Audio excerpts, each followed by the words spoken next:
जागर यात्रा सकाळु सकाळु चलचंचल भुवनर बाबा बुद्धेश्वर पीठ ढेंकानाल जिलार अन्यतम प्राचीन शैवपीठ बाबा बुद्धेश्वर पीठरे महाशिवरात्रि भोर 3:30 मंदिर खोल ठाकुर पहड़ खोल बेले रीतिनीति अनुजाई ठाकुर अवकाश नीति संपन्न होईछि।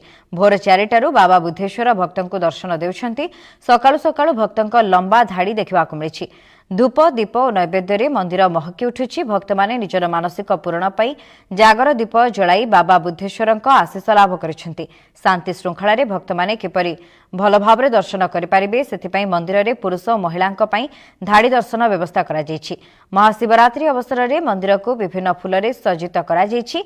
मंदिर परिचालना कमिटी तरफ समस्त प्रकार व्यवस्था करा जायथिबा बेले शांति श्रृंखला पाई भुवन पुलिस पक्षरु सुरक्षा व्यवस्था कड़ाकड़ी करा जायछि।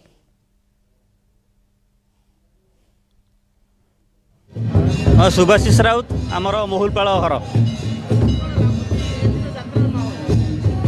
एटा भुवन आमर बुद्धेश्वर ठाकुर विराजमान अच्छा तेणु प्रतिवर्ष जागर में बहु संख्या श्रद्धालु भक्त मैंने आसती ठाकुर पाखे मनस्कामना पूर्ण करने को जागर ये राति अहोरात्रि ठाकुर पाखे दीप जालती समस्त मानसिक भी पूरण हुए ठाकुर महिमा जो तेणु समस्त मोर जागर समस्त शुभेच्छा और अभिनंदन।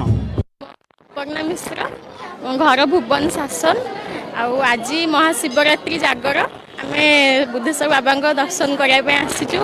बहुत भक्तगण बहुत जगार आसुँच दर्शन करने ये बहुत पुरातन मंदिर ए बहुत माने जागर बहुत भल सब आयोजन करा जाय थाए। बहुत लोक भी दीप जालिया आसती बहुत लोक बहुत आड़ू भक्तगण सब आसिक दर्शन करती बाबा को।